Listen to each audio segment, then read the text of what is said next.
Áheyrendur, velkomnir í 70. og 8. þáttinn af sjónvarpslausum fimmtudögum. Það hefur eitt og annað gengið á í pólitíkinni síðan við heyrðumst síðast. Fjármálaáætlunarumræðan var að byrja og hún tók 3 daga og eitt og annað sem þar kom fram og síðan má segja að því til viðbótar hafi þessi vika verið svona dálítið hafsækin. Það eru mál varða hvalveiðar, það fiskeldismálið í þinginu og fleira af því tengt. Það var sjávarútvegssýningin í Barcelona í gangi núna og svona það bil að klárast. Þetta hérna og svo förum við aðeins inn í svona fleira úr raunhagkerfinu á eftir. En Sigmundur Davíð, hvernig fannst þér vikan spila svona í meginatriðum síðan við heyrðum seinast? Já, hún var fyrir utan auðvitað þessi stóru mál sem þú nefndir, þá var hún tiltölulega róleg, fannst mér, í pólitíkinni miðað við þennan tíma árs. En það líklega fyrst og fremst vegna annars vegar forsetakosninganna, menn svona eru með, ef maður færði á tilfinninguna að sé þegjandi samkomulag að hafa ró í stjórnarflokkunum á meðan að forsetakosningar gangungar. Það nú eiginlega alveg augljóst að það menn bara meta sig allir í þeirri stöðu að þurfa svona að halda í sér. Já, og gæti þá orðið þeim líflegra á þeim stutta tíma sem eftir verður að þinginu eftir forsetakosningar og hléð sem að verður vegna þeirra. Heldur að stjórnarflokkarnir verði komnir í svona málefnalegan handspring 2. júní? Já, samt ekkert endilega þannig því að þeir hafa nú fengið að tjá sig hver í sína áttina. Já, það reyndar rétt. Og komist upp með það. En spurningin miklu frekar hvort að það skerist í brýnu á milli þeirra. Hvort að einhver í stjórnarflokkana fari að svona reyna að standa á sinni stefnu gagnvart hinum, eða hvort það verður bara áframhaldandi þetta fyrirkomulag að hver og einn ráðherra kynnir sín áformum hvað eigi að gerast eftir 5 ár eða 10 ár að þeirra mati og það haldi bara áfram svona kosningalofvörð fyrir hönd næstu eða þar næstu ríkisstjórnar. Já, þetta nú obbinn að þessum svona stóru málum, þau öll að komast til framkvæmdar í annarra manna tíð heldur en þeirra sem nú stjórna. Já, búið að vera þannig nokkurt skeið. Mér sýnist að sé raunni bara þessi sprenging í listamannalaununum sem á að koma til afgreiðslu strax. Já, þá að byrja að koma til afgreiðslu, en svo verið að lofa þarna fyrir hönd næstu ríkisstjórnar líka. Já, með framhaldið. Já, nákvæmlega. En fjármálaáætlunin, hún kom einhvern veginn ekki á óvart og það var kannski það sem kom helst á óvart að menn voru farnir að ímynda sér að það hlyti að vera eitthvað í þessari fjármálaáætlun á þessum tímapunkti sem að teldist fréttnæmt, en það var bara meira því sama, áframhaldandi hallarekstur ríkisins. Já, útgjaldavöxturinn linnulaus og það allt saman og engar skattalækkanir, ekki flagga neinu slíku, ekki einu svona á tímabili næstu ríkisstjórnar, þar sem að þessi ríkisstjórn virðist nú hafa telja sig á töluvert frelsi til að flagga skuldbindningum næstu stjórnar og að því að formaður Sjálfstæðisflokksins hafði nú sagt frá því, ég man nú ekki hvort var það ekki á síðasta landsfundi, þar sem þeir gleymdu að slökkva á stríminu, að það yrði boðaðar skattalækkanir í aðdraganda næstu kosninga. Og það er engin slík merki að sjá í fjármálaáætluninni sem að þó var unnin í öllum meginatriðum með sjálfstæðisráðherra á þeirri vakt í fjármálaráðuneytinu. Það eru bara áframhaldandi hækkanir og í mörgum tilvikum í nafni grænna skatta og refsigjalda. Og ég held að þar séum við nú bara að sjá svona rétt búin að sjá toppinn á ísjakanum ég hræddur um. Og þetta er aðhaldið líka, aftur eins og í fyrra, aðhaldið er svo sáralítið og það er alltaf þessi sama mynd sem teiknast upp líka við fjárlagagerðina, obbinn af aðhaldinu eru einhverjir svona óútfærðir fuglar í skógi, sem síðan heimtur í þeim efnum hafa verið mjög litlar undanfærin ár en samt sá taktur sleginn áfram. Já, eins og bara þessi mikli sparnaður sem að þau hugsa sér að ná með fækkun hælisleitenda Mm. á sama tíma og þau ger ekkert til þess að draga úr fjölgunni. Nei, Eina nei. breytingin, eina alvöru breytingin sem hefur orðið var þegar að Útlendingastofnun dró tilbaka fyrir skilgreiningu sína gagnvart Venezuela. Já, jafn skrítin og hún nú var. Já, já, Mm. en eftir sitja lögin sem að þetta byggði á, þannig að við höfum ekki hugmyndum hvenar þessi stofnun gæti næst tekið upp á því að velja einhvað land og jafnvel 20 eða 100 miljóna manna land og veita því sömu skilgreiningu og var skellt þarna á Venezuela sem að leiddi til þess að allir sem að þaðan kemur ætti að fá hér hæli. Já, já.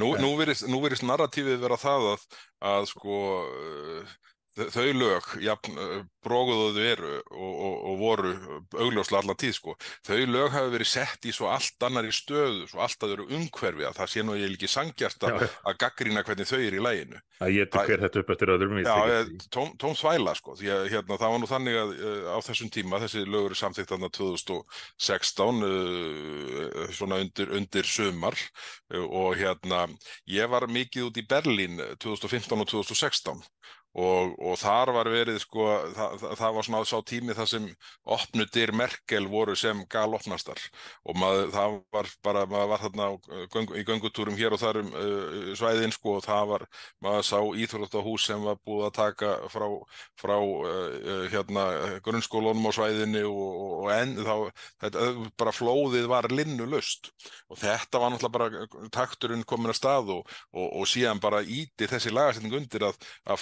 fókusinn færist hingað. Þannig að þetta algjör dellu eftir á skýringu og þetta bara svona einhvers slags hálmstrá fyrir þá sem líður illa með þetta.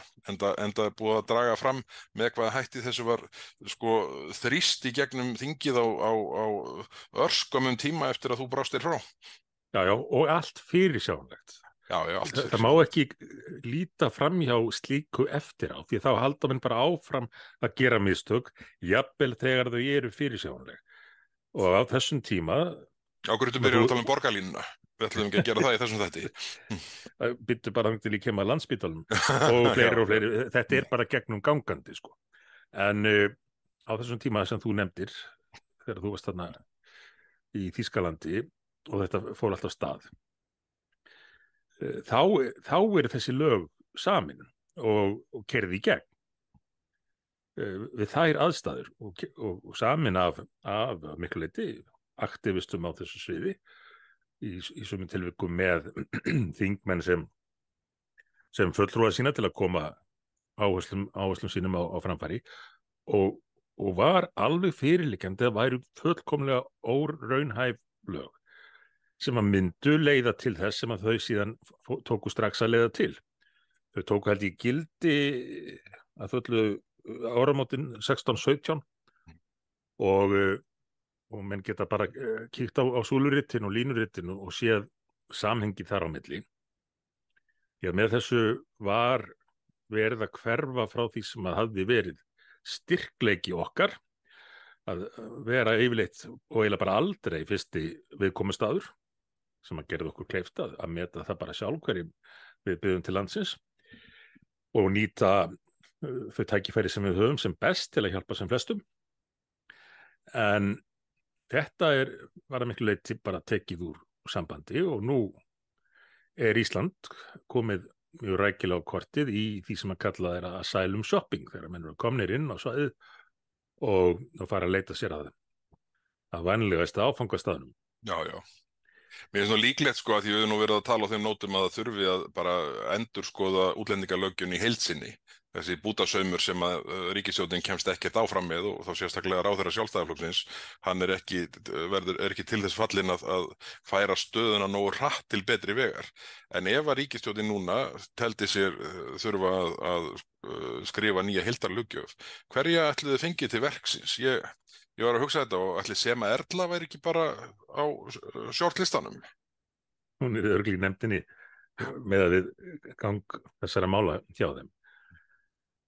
En það sem að ástandið kallar á eru bara mjög afgerðir ný lög, henda þessum, skrifa ný lög og eins og við höfum nú talað mjög ítrekað undanfarin ár, þá gætu menn gert verð en að líta til Dana og þess hvernig þeir fóru að því að ná aftur tökum á sínum landamærum. Já, akkurat.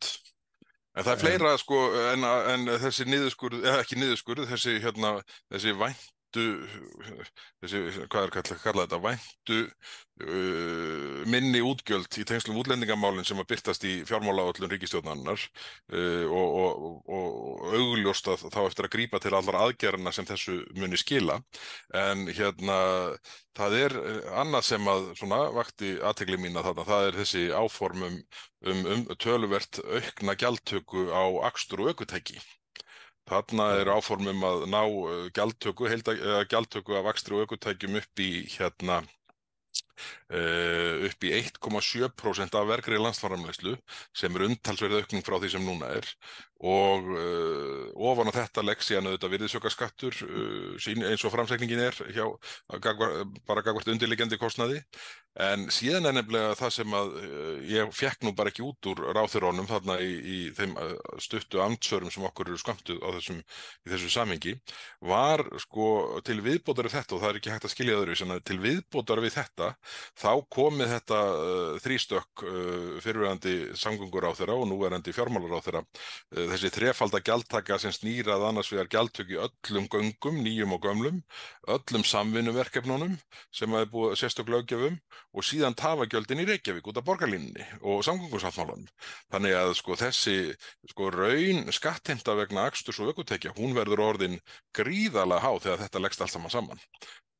Já, enda sjáum við það í áætluninu eins og við rákum nú augun í síðasta þætti og við vorum að skoða áætluninu á meðan að við tókum þáttinn, að það beinlínis markmið að þessi gjaldtaka aukist sem hlutfall af landsframleiðslu, og landsframleiðsla hefur farið vaxandi, reyndar að miklu leyti vegna stjórnlausra útgjalda ríkisins, en þá á skattheimtan ekki aðeins að elta aukna landsframleiðslu og ná að aukast sem hlutfall af landsframleiðslu og það bara tekið fram það sé til þess að draga úr notkun bifreiða. Já. Það litið á þetta sem synd. Þau mega það að þau eru alveg heiðarlega í þessum texta. Og svo svona dellu í þann gallin, ég ekki með fjármálaáætluninni hérna við hendina, en efnislega þá það inni setning sem að segir að sko ákvarðanir sem þessar sko og ákvarðanir í samgöngumálum sko eiga stuðla því að styðja við loftslagsmarkmið stjórnvalda. Þau væri nú ekki bara ágætt að samgöngustefnan gengi út og það að koma fólki á milli staða? Já, það er svona gamli skólinn. Já, ég dálítið þar í þessu. Já, að koma fólki hratt og vel og öruggan hátt á milli staða og ég myndi segja líka gera sem flestum kleift að komast leiða sinnar og vera frjálsir. Ég bara með þeim ferðamáta sem fólk vill nýta og í því samhengi þetta fjölskyldubíllinn lang vinsælastur. Já, við íslenskar aðstæður þá það mjög skiljanlegt. Og auðvitað þurfi hinn valkosturinn að vera fyrir hendi sem hann og hefur verið en tilraunir ríkisins til þess að þvinga fleira fólk upp í strætó hafa engum árangri skilað. Nei. Það hafa verið dýrar. Nei, þá var bara gerður bara sérstakur samningur að það yrði ekki farið í neinar framkvæmdir á stofnbrautum höfuðborgarsvæðisins í 10 ár til að reyna að þvinga almenningu upp í strætó. Það var nú mesti kostnaðurinn sko. Það var mesti kostnaðurinn í því fólkin. Að koma í veg fyrir stoppa hagkvæmar og aðkallandi framkvæmdir til að lyfta fyrir umferð. Banna svona flæðisbætandi aðgerðir, alveg ótrúlegt. Og svo voru settir þessir árlegu styrkir sem nú er búið að framlengja sem að hafa engu skilað. Ég þarf að mun eftir að skoða hvernig svo ákvörðun framlenginguna var tekin. Því að ég hef ekki getað fundið neitt í þeim efnum að Alþingi hafi nokkuð staðar útdeyrað það með einhverjum hætti sem að manni þykir forsvaranlegt fyrir milljarð á ári. Samgöngur á þennan þá verðandi bara ákvað þetta, held ég. Grunar það sko. Og þá væntanlega samráði við þáverandi fjármálaráðherra. Talandum samgönguráðherra þáverandi og núverandi fjármálaráðherra, þetta náttúrulega ótrúlega staða sem teiknast upp og svo hann auðvitað eðlilega að reyna einhvern veginn að bæta stöðu Einars Þorsteinssonar í borginni með allt sem þar á gengur og 1600 vettlingana og það allt saman. En sko í fjármálaáætlunni voru allt í einu komnir 40 milljarðar, 40.000 milljónir inn í samgöngusáttmálann aukarlega frá því sem áður var. Og sko enn ekki búið að sýna okkur í þinginu þessa áætlaðu uppfærðu samgönguáætlun og borgarlínuplönin og áformum gjaldtöku eða neitt og alls ekki rekstraráætlun borgarlínunnar. Þannig að þetta einhvern veginn minnst ótrúlegt og ég skrifa nú pistil það í Morgunblaðið í síðustu viku að sko það bara óforsvaranlegt að klára fjármálaáætlunina óbreytta á meðan þingi fær ekki að sjá uppfærð áform. Þetta svo gegndarlaust brjálæði, peningaausturinn í þessa delluhugmynd að manni bara næstu því fallast hendur en það stendur víst ekki til boða. Já, nú kannski rétt að útskýra fyrir hlustundum að fjármálaáætlunin, þessi til 5 ára, hún lýsir bara áformum að vilja ríkisstjórnarinnar en það ekki þar með sagt að það sé búið að samþykkja öll þessi atriði. Þar með talið þetta sem þú nefnir. Þessa auknu gjaldtöku og svo þessa viðbótarstyrki, ótrúlegu viðbótarstyrki til borgarlínunnar að það hefur ekkert verið tekið fyrir í þinginu og þetta bara enn vísbendingin það að stjórnin bara treystir því að þingið muni afgreiða það sem að til ætlast að því, jafnvel þótt það gangi í berhögn við fyrirheit. Já. Og talandum fyrirheit, það annað sem flaut nú upp í þessar umræðu, að nú eru stjórnvöld bara komin að fulli í það að semjum að borga fyrir borgarlínuna, semst reksturinn. Ég veit ekki hvort að hvert hlutfalli verður, en það var algjör forsenda þegar þetta fyrirtæki sem síðan fékk þetta öfugmæla nafn Betri samgöngur ohf. Var stofnað. Það var algjör forsenda að ríkissjóður kem ekki að rekstri apparatsins. Nú það bara allt breytt. Já, en hverjir kerðu þá forsendu inn? Já. Eða minnstakosti sko smá möguleika á ríkinu til að komast hjá því að dragast inn í þetta. Það þurfti að pína liðið til þess að þiggja hjálp við það að verja hag ríkisins í þessu. Já. Og svo náttúrulega dregst ríkið inn í þetta lengra og lengra og eftir einhver árið áratug þá mun enginn geta skilið hvernig menn gátu tekið svona villsar ákvarðanir á sínum tíma. En það eins og hinn dæmin enga síður þannig að það var hægt að sjá mistökin fyrir og það enn hægt að sjá þau fyrir og gera skynsamlegar ráðstafanir. Ég spurði nýja innviðaráðherrann hver myndi sjá rekstur borgarinnar, fjármagna hann og fekk ekki svar. Nei. Annarkvort það vegna þess að ráðherrann veit það ekki eða vegna þess að ráðherrann vill ekki segja það. Vill ekki viðurkenna að auðvitað muni þetta enda á ríkinu. Já. Eins og allt annað í þessu bixi. Við talaðum spurningar sem að ráðherrar vil ekki svara í þessum andsvara hluta umræðunum fjármálaáætlun. Guðrún Hafsteinsdóttir dómsmálaráðherra, hún lenti í einhverjum vandræðum gagnvart sjálfri sér varðandi ráðningarstefnu Landhelgisgæslunnar var það ekki? Jú, og svo bætti hún lögreglunni við. Já, bætti hún lögreglunni, já, það þannig. Já, hún segir að það sé mikilvægt að það sé starfsfólk af öllum kynjum. Og jú, ef þetta er markmiðið hjá ráðherranum, þá fannst mér eðlilegt að við fengjum að vita hver þessi kyn eru og hversu mörg. Þannig að það sé hægt að sjá hvort að markmiðið hafi gengið eftir og öll kynin séu komin hana í einhver hlutverk. En þessu vildi ráðherrann ekki svara eða gat ekki svarað. Sagðum þér ekki bara hunskast á námskeið? Jó, í kynjafræði. Já. Og ég taldi það ekki alveg gilt svar að ráðherra neitaði að segja þinginu hver stefnan sem hún sjálf var að kynna væri í raun og gekk eftir svari en þá bara ítrekkaði það að hún væri í flokki sem væri Sjálfstæðisflokkurinn sem að skipti fólk ekki í hópa, heldur hún hafi sagt það, en virðist þó reyndar skipta því í hópa eftir kyni og Ótrúlega marga hópa með og það er mjög orðalagið. marga hópa, já. En það væri stefna Sjálfstæðisflokksins að það væri mörg kyn, stefna flokksins að tala öll kyn, en þó viss hún ekki hver þessi kyn væri eða hversu mörg þau væru. Og ef að mönnum einhver alvara með að kasta fram svona stefnu, hvort sem fólki finnst hún skynsamleg eða óskynsamleg, þá þarf stefnuna að minnsta kosti að vera skiljanleg. Það þurfa að vita hvert markmiðið hvenær því náð. Já, en það var ekki.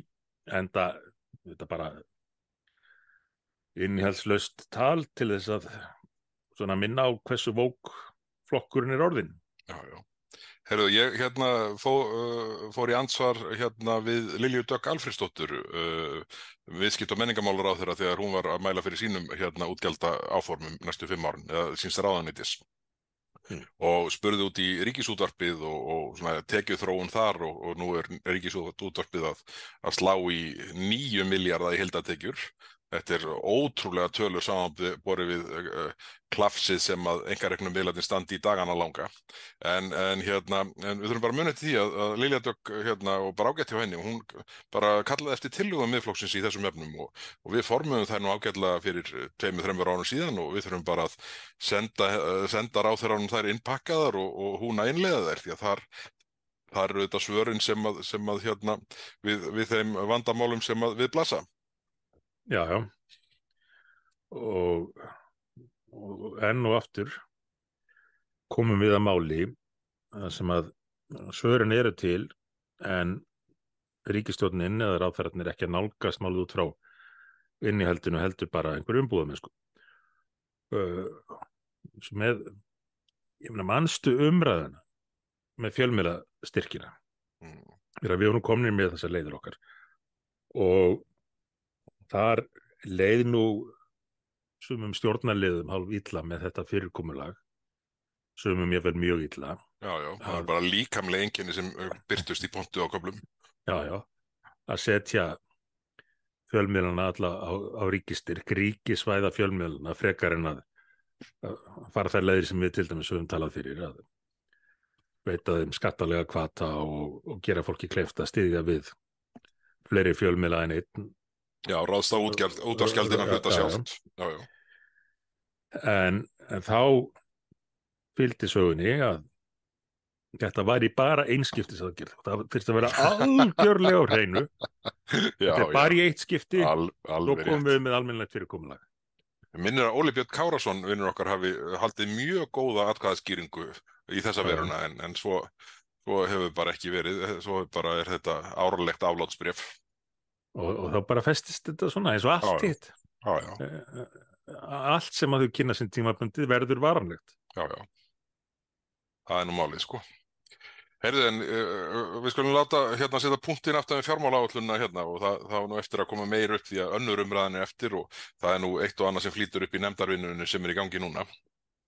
Fjárlaganefnd fundar dagana langa núna næstu daga og væntanlega vikur vegna þessa. En vikan var sömuleiðis svona einkenndist af fjármálaáætlun annars vegar og síðan svona hafsæknum málum hins vegar. Það hvalveiðarnar, það lítur ekki vel út með þær. Nýr matvælaráðherra Bjarkey Olsen neitar að svona gefa upp neina afstöðu gagnvart leyfisumsókn Hvals hf. Og nú bara svona sem hliðar nóta þá var áhugavert að þessi niðurstaða ESA, eftirlitsdómstóls EFTA, kom í vikunni að aðhafast ekki vegna útgáfu hvalveiðileyfis, það einhver félagsskapur kært útgáfuna til ESA og ESA segir bara, þetta fellur ekki undir EES-samningin og við tökum þetta ekki lengra. En þetta er auðvitað ótrúleg staða. Nú er komin síðasta vika apríl og vertíðin er alla jafna að hefjast cirka bát í byrjun í júní Og það er bara, sko, það er ótrúlegt að setja sko fyrirtæki í þá stöðu að geta ekki ráðið starfsfólk, geta ekki keypt aðföng og þarfram til götunum og það er eins og að sé verið að reyna að valda eins miklum skaða og tjóni og nokkur kostur er. Það er einhvern veginn þannig að þetta blasir við öllum. Svona leyfi þarf að liggja fyrir tímanlega þannig að vertíðin geti ekki gengið sinn gang. Og það er bara greinilega verið að reyna sko afgreiða hvalveiðarnar með einhverju svona tæknilegu róttæki. Og það er ekki boðlegt. Það væri náttúrulega æskilegt að það væri einhver svona atvinnulífsflokkur í ríkisstjórninni. Já, það skildi svona hluti. Já, það væri til bóta. Og léti mögulega steita á einhverju sko, sem er svona ósvið og sko ég var nú að fletti gegnum fjármálaáætlunina og ég fann hvergi neinar sko svona stóraukin framlög í bótasjóði ríkissjóðs því að það er auðvitað bara eins og ráðherranum sé alveg sama yfirvofandi skaðabætur sem ríkissjóður þarf að borga. Ráðherrann sko virðist ekkert gera með álit umboðsmanns Alþingis og bréf Hvals varðandi ákvörðunina í fyrra og nú er verið að því að virðist verið að reyna að hámarka tjónið sem að Hvalur verður fyrir þetta árið og bara menn bara yfta öxlum og eiga bara nóg fyrir lögfræðikostnaði og bótagreiðslum. Já, það er nóg til, það er kjörorð þessari ríkisstjórnar. Já, virðingarleysi gagnvart skattpenningum er alveg endalaust. Alveg ótrúleg staða. Og þetta peningum fyrirtæki og almennings líka. Já. Því að, eins og við höfum nú rætt hérna oft, eins og þessar tilraunir ríkisins til þess að sölsa undir sig eignir sveitarfélaga og bænda að þar er verið að leggja gríðarlegan kostnað á fólk við að verjast á meðan ríkið hefur engar ágjur af slíku. Það getur reynt allstaðar. Já, akkurat. Prófað hér og þar, gengið eins langt kostur er og gerir það af því að kostnaðurinn ekkert vandamál, þetta kemur bara úr ríkiskassanum. Já, bara við hækkum skattana aðeins. Á hinum endanum eru sko einstaklingar og jafnvel bændur sem að eru að skrimta og hafa ekki efni á ekki séns í þessum slag. Þannig að þetta er alveg ótrúlegt og ég bara, það verður forvitnilegt að sjá hérna hvernig þetta mál þróast svona næstu vikuna því að ég held að það sé nú komið ansi nærri því að það sé útséð með vertið þessa sumar sko og Kristján Loftsson svo sem tjáð sig á þeim nótum sko að það bara skipið sig það bil siglt. Já. Síðan var mælti matvælaráðherra fyrir lagareldisfrumvarpi á þriðjudaginn var það örugglega, á þriðjudaginn og það var mikill hiti í kringum þá umræðu en nú fer máliðin til atvinnuveganefndar og kallaði eftir umsögnum og ætli það verði ekki svona komið til meðferðar raunverulegar í nefndin eftir svona cirka 2 vikur. En þetta mér fannst nú umræðan svona, sýnist hún að einhverjum marki hafa svona byggst á svona misskilningjum svona nokkur atriði en þetta er risastórt mál. Ég held að frumvarpið með greinargerðinni sé einhverju 138 blaðsíður og ætla ekki svipa marga greinar í frumvarpinu og það verður nóg að gera hjá atvinnuveganefnd til að eitthvað meðhöndluð þessa máls varðar næstu fram til þingloka. Já, og vonandi textinni að setja þetta fram á skiljanlegan hátt því að málið náttúrulega miklu leyti snýst að koma einhverju reglu á þetta. Já. Og margt er það íþyngjandi en þegar að fólk heyrir að það sé bara verið að fara að gefa heilu firðina einhverjum fyrirtækjum, erlendum fyrirtækjum og jafnvel og það verði engin gjöld greidd af þessu svona þegar að það er eins og fólk heyrir að þessu þá er ekkert skrítið að munum bregði í brún. Nei. Þessi atvinnuveganefnd verður að annars vegar að vinna þetta vel og forðast að gera einhver stór mistök sem geta haft áhrif til langs tíma en hún þarf líka að koma þá skilaboðnum frá sér skýrt það til hvers eru þessi lög sett, hvaða markmiðum þeim ætlað að ná og svo framvegis því að það líka þegar að þingið, hvort sem það er þingnefnd eða þess vegna bara þingmenn í ræðum útskýra hver tilgangur laga sé, til hvers þau séu, hvaða markmiðum þeim sé ætlað að ná, þá getur það haft áhrif síðar á hvernig lögin eru túlkuð. Já, mitt við sáum það nú bara í málefnum ríkissáttasemjara í fyrra. Já, akkurat. En síðan svona áfram að raunhagkerfinu að það er svona fyrirsvarsmenn sjávarútvegsins eru búin að vera út í Barcelona og árlegu sjávarútvegssýningu og það verður áhugavert að sjá hvaða fréttir berast þaðan en þetta er svona árleg ráðstefna eða sýning var lengi vel alltaf í Brussel og flutti í Barcelona fyrir svona 2-3 árum síðan.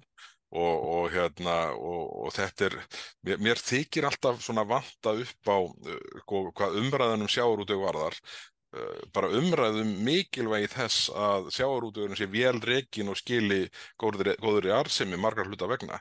Það umræðan hverfist að langmestu leyti hvað sé hægt að ná í auknum tekjum í ríkissjóð úr mjög afmörkuðum hluta útgerðarinnar. Yfirleitt snýst þetta auðlindagjaldi, hvort það sé korterinu hærra eða lægra. En það eru bara svo margir aðrir þættir sem skipta gríðarlegu máli fyrir íslenskt samfélag sem tengja sjávarútvegnum. Og þeir hlutir eru sjaldnast ræddir. Ég held að veiðigjaldið, ef ég man rétt, það er einhvers staðar í kringum 7-8% af skattspori sjávarútvegsins. Já. En stjórnvöldum og þessari ríkisstjórn ekki hvað síst er allt of oft fyrirmunað að líta á heildarmyndin og ræða málin út frá heildarmyndinni. Já. Þannig að það er stendur vonandi til bóta þó maður haldi ekki niður í sér andanum. Þetta hefst allt á endanum. Við skulum halda okkur áfram í raunhagkerfinu. Það er sauðburður að hefjast í sveitum landsins. Þetta er nú svona skemmtilegasti tími ársins. Já. Þetta er það er áhugavert í tengslum við afurðastöðva frumvarpið, breyting á búvörulögunum. Það varðandi samstarf afurðastöðva.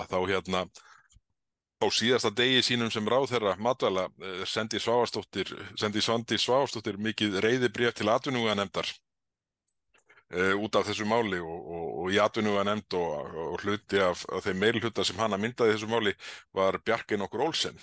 Og svo korteri seinna á Bjarkey komin í ráðuneytið og ætla alls ekki að gera neinar athugasemdir við þetta bréf. Það er svona skemmtilegt þegar menn skamma sjálfa sig með svona afgerandi hætti. Þegar að ríkisstjórn er þess eðlis sem þessi er og þróast með þeim hætti sem hún hefur gert, þá geta slík tilhug komið upp. Þetta er svona nýr matvælaráðherra situr í raunundi skömmum frá eigin ráðuneyti. Það er svona, það er alla jafnir embættismenni kannski ekki alveg til í að vera svo hugaðir, en þeir vissi ekki að þetta er stólaskiptin. Þannig að þetta er svona áhugaverð staða sem er uppið þarna. Já. Þannig að þetta er svona, en svona aðeins áfram í raunhagkerfinu. Húsnæðismálin hafa verið dálítið til umræðu í vikunni og Sigurður Hannesson, framkvæmdastjóri Samtaka iðnaðarins, gaf borgarapparatinu einn á hann með harðari gagnrýni á svona það hversu mikill munur væri á yfirlýsingum borgarinnar og raunheimum þegar á reyndi. Og það sneri þá fyrst og fremst að lóðaframboði. Nokkuð sem okkur hefur orðið tíðrætt hér í þetta. Já, og hefur blasað við í sjálfu sér, En þarna mætti hún Dóra Björt sig fyrir hönd Pírata og það var bara eins og hann hefði verið á tunglinu. Það er ekki Sigurði Hannesinni var þarna vorkunn einhvern veginn að standa í þessu samtali eða rökræðum eða hvað að kalla þetta. Þetta var bara eins og hann væri að spila borðtennis við hraunaðan vegg, kúlan skaust bara einhvert. Þetta bara blasir við hver staðan er, tölurnar tala sínu máli en svo er bara einhvern veginn viðbrögð fulltrúa Reykjavíkurborgar bara þannig að það er varla hægt að bregðast við þeim. Þau eru svo úr takti við raunveruleikann.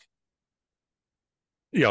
Þetta var þarna á Sprengisandi síðasta laugardag og svo gerði Viljinn þessu góð skil í því viðtali í grein á þeim miðli og sko þetta einhvern veginn, ég held að Sigurður Hannesson hafi endað þetta ágætlega þegar hann sagði efnislega að annarkvort væru borgarfulltrúarnir eða hinn kjörnu fulltrúar ekki að skilja stöðuna eða þá að embættismenni væri að segja þeim ósatt og hvor sem skýringin væri, þá væri borgin stjórnlaus og það það sem blasir við í húsnæðismálum, í fjármálum borgarinnar, í leikskólamálum og koll. Eini staðurinn þar sem staðan verri heldur en hjá hinu opinbera í ríkisapparatinu hjá Reykjavíkurborg og þetta eru tveir stærstu póstarnir. Þetta alveg graf alvarleg staða ef menn ætla að hafa einhverja væntingar vaxtalækkanir og annað slíkt til þess að svona, staðan endi ekki einhverjum spíral niður á við. Já, þetta var ein eðlilega niðurstaða sem að Sigurður kom stað eftir þetta samtal en vel orðað og lýsandi. Ég held að svarið sé einfaldlega það að þessi borgarstjórnar meirihluti lifir í einhvers konar sýndarveruleika. Þetta svipað og þegar talað bergmálshelli. Þau eru bara í sínum hópi, sínum vinahópi og hafa gaman saman, en eru einhvern veginn bara ekkert meðvituð raunveruleikann þar fyrir utan og hvað þurfi til dæmis til þess að koma húsnæðis fasteignamarkaðnum í lag. Nei. Eða bara til þess að halda borginni hreinni og reka hana eðlilega. Og þetta tekur á sig þá mynd að þeim mun verri og eða erfiðari sem staðan verður, þeim mun fleiri upplýsingafulltrúar eru ráðnir til þess að teikna upp sýndarveruleikann. Þannig að það sé ekki bara hópurinn sé afmarkaði sem upplifir það þannig, heldur fari fleiri borgarbúar að ímynda sér að svo sé raunin líka. Já, akkurat. Og það er svarið hjá þeim alltaf. Fleiri glærur, fleiri upplýsingafulltrúar. Talandi glærur og margar slíkar, þá var töluvert magna vettlingum í Tjarnarsal Ráðhússins í vikunni þegar borgarstjórnarflokkur eða borgarstjórnarhópur held ég þetta sé kallað Sjálfstæðisflokksins var þar með gjörning sem var ágætur og pirraði Einar Þorsteinsson borgarstjóra mikið. En það sem lögðu 1600 vettlinga á gólfið og sem voru til marks fjölda barna sem á biðlista. En átti þá bara hvert barn einn vettling? Ég verð nú að viðurkenna, ég held að það er einn vettlingur á barn, já, ég held að sé þannig, já, og en þetta auðvitað lausnaleysi í þessum efnum auðvitað alveg rosalegt, en það sem vakti athygli mína, kannski sérstaklega fyrir bara þessa áminning hversu slæmt ástandið var það sem að borgarfulltrúi Framsóknarflokksins kom fram með í viðtali við Vísi.is. Hún Árelía Eydís Guðmundsdóttir, formaður skóla- og frístundasviðs, hún bara mætti staffíru og sagði bara að sagan lág laun leikskólakennara væri mýta og dró fram hér upplýsingar það að hjá borginni væri bara mjög lítill munur og alveg hverfandi í raun á launum leikskólakennara og þá eru teknir fjármálaráðgjafar hjá borginni og lögfræðingar hjá borginni. Þetta er nú eiginlega rannsóknarefni og þarf eiginlega að draga þetta fram hvort að þetta sé rétt að launamunurinn sé svona lítill og hann eins og segi í raun næstu því hverfandi þegar þessir þrír hópar eru taldir til og þetta er allt önnur mynd heldur en svona dregin upp alla jafna þannig að ég held að það væri til mikils vinnandi fyrir einhvern fjölmiðil að greina þetta þannig að svona haldi sig í því að þetta þykir mér áhugaverðar fréttir. Já, hvort veginn sem hvort sem að það er eitthvað til í þessu eða ekki, að þá væri að minnsta kosti eins og segir eðlilegt og áhugavert að menn leiðust í einhverja greiningu á þessu eftir að svona yfirlýsing kemur fram.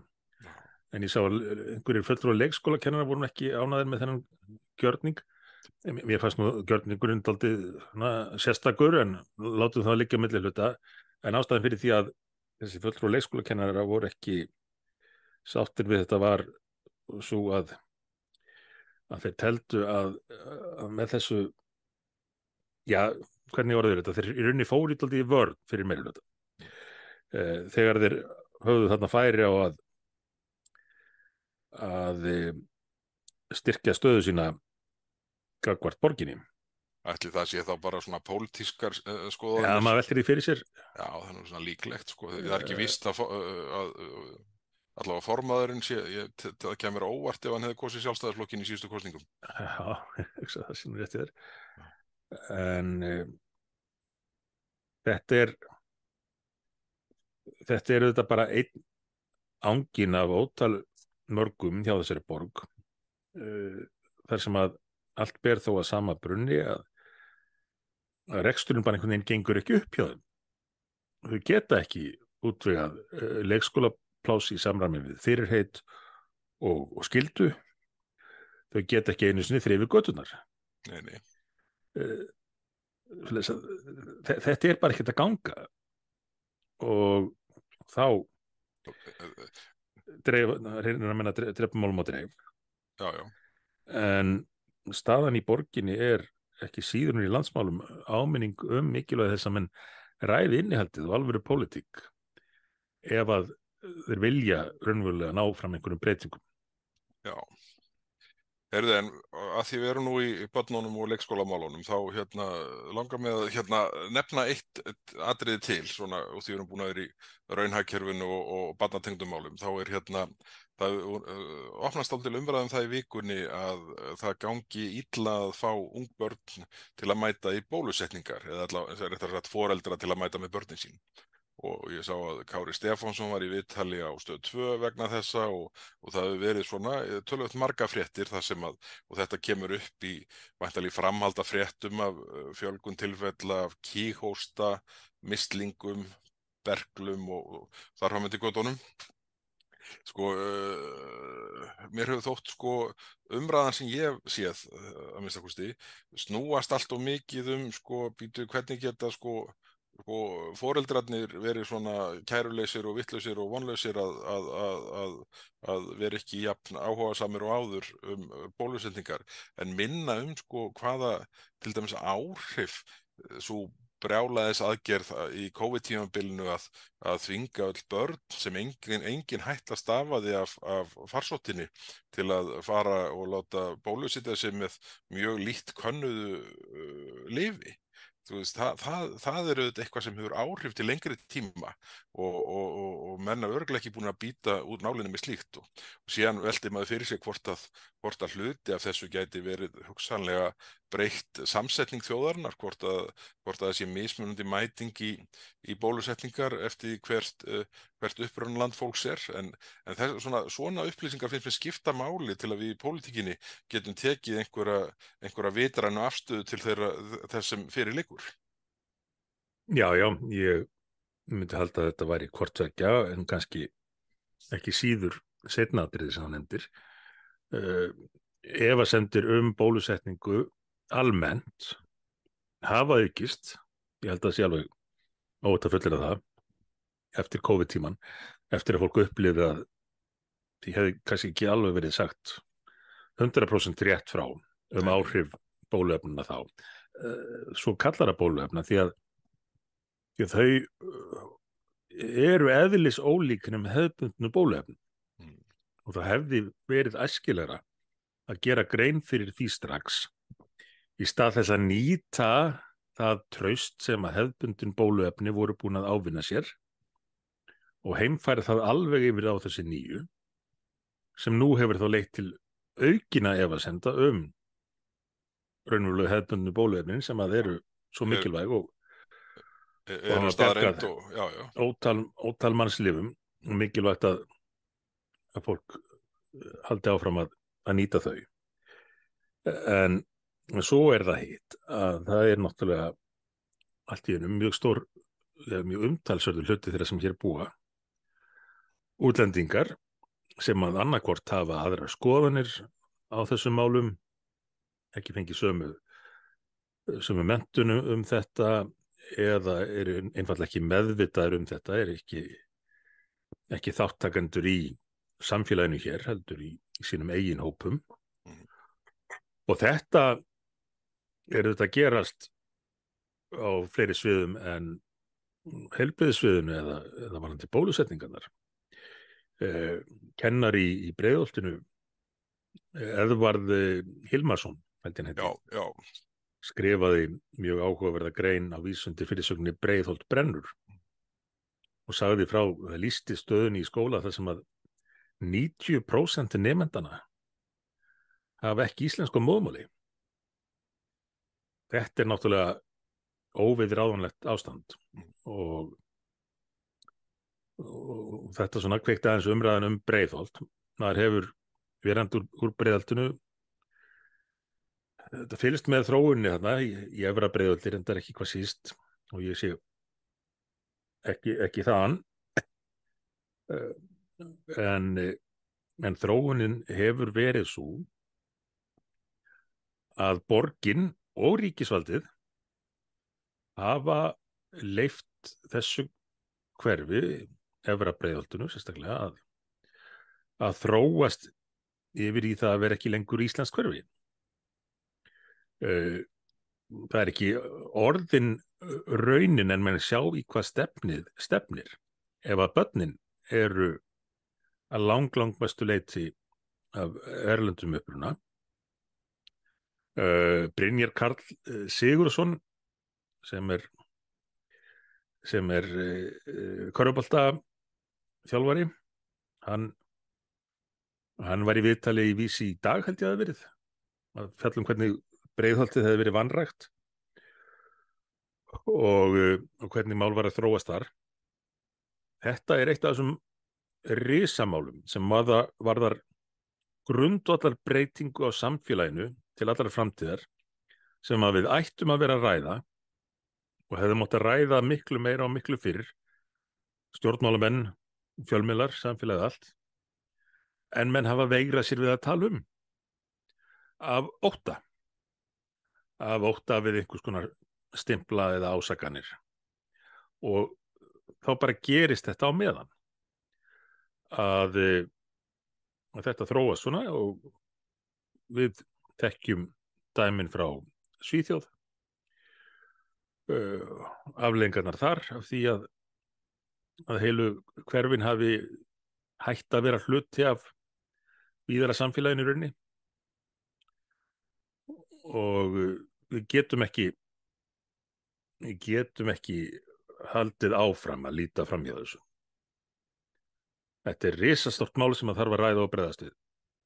Já, þetta er í raun alveg ótrúleg staða sem að hefur verið að teiknast upp og grafalvarleg og við þetta megum bara ekki finna okkur á þeim stað að það verði hér ákveðin hverfi sem að verði einhvern veginn utan við samfélagið sem þau þó er í.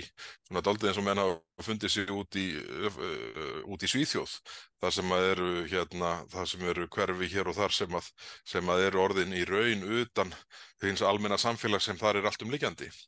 Og ég held að við verðum að hlusta á þær viðvörunarbjöllur sem við heyrum klingja núna og til að tryggja við finnum okkur ekki einhverjum sambærilegum stað á Svíarnir eftir 10-20 ár eða hver sem tíminn kann að vera. Við verðum að gera það og við verðum að gera það núna. Þetta gerist svo ótrúlega hratt og við sjáum í hvað stefnir. Við gátum séð það, svo ég komi aftur að því þema, við gátum séð það fyrir löngu.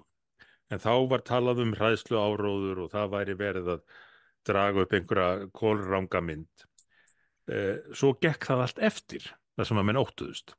Og nú erum við á þessum stað og við sjáum í hvað stefnir í framhaldinu. En tíminn til að bregðast við þessu er núna, því að annars bara verður það of seint. Það er of seint í Svíþjóð að leysa málið. Og við höfum kannski séns á því, en þá ef við fyrir að taka þetta alvarlega og huga því að viðhalda hér einu samfélagi þar sem að menn geta bæst inn í samfélagið og orðið hluti af því, en þessar hugmyndir sem að voru nú oft kallaðar fjölmenningar hugmyndir gengu ekki upp. Þjóðarleiðtogar margra landa viðurkenna það fyrir löngu. Við verðum að ákveða það að við ætlum að vera hér eitt samfélag og vinna að því. Já, akkurat. Herðin, við förum nú að enda þetta í dag. Þetta er fallegu dagur, sumardagurinn fyrsti. Það er nú ástæða til þess að óska hlustendum gleðilegs sumars. Já. Þetta er bara eins fallegur sumardagurinn fyrsti og þeir verða. Hvað boðar það? Er það táknrænt á einhvern hátt? Já, Því þetta er svo óvinnulegt að sumardagurinn fyrsti sé raunverulegur sumardagur. já, en sko, Högni okkar maður á Korná, hann sagði frá því á Facebook að það hefði frosið saman í nótt og það er nú sagt svona, Já, gott. segja fyrir að sumari verði gott, þannig að ég held að við verðum hér bara uppfyllir að D-vitamíni og tannaðir mjög þegar þing kemur saman í haust. Þannig að þetta er en þetta er fallegu dagur og búið að vera búið að vera í allan dag og ég held að landsmenn allir hljóta hafa tekið til hendin í garðinum eða notið dagsins á þann máta sem hverjum passar. Já, og við verðum hér að viku liðinni. Já. Og jafnvel með gest, nú þurfum við að fara að huga því í sumar. Já, það er að þannig. Vinna á þennan lista gesta sem við erum búin að leggja upp. Ef áheyrendur vissu bara hvernig gestalistin lítur út, þá væri Ingó Veðuguð bara í mestu vandræðum með að mattsa það með lagi númer 3. Já, við þurfum aðeins að halda aftur á okkur með löngun okkar til að verja öllum þættinum í að greina það sem gerðist í vikunni og fá fleiri sjónarhorn. Akkurat. Og einnig þessa liði sem að ég hef verið spenntur fyrir því að setja inn í þáttin eins og kvikmyndahornið, ekki gleyma því. Ég veit að þú hefur ekki tíma fyrir það núna, en kannski næsta þetta. Já, ég þarf að fara líka svona hlað aftur í kvarthornið. Já. Nöldurhornið. Nöldurhornið, einmitt. Herðin, kæri áhorfendur, þetta er búið að vera gott í dag. Við þökkum ykkur kærlega fyrir að hlusta og við verum hér aftur að viku liðinni með stútfullan þátt af sjónvarpslausum 50. Við óskum ykkur aftur gleðilegt sumars og vonum að sumarið verði frábært fyrir okkur öll. Og bara kveðjum í dag, bless. Takk fyrir, bless.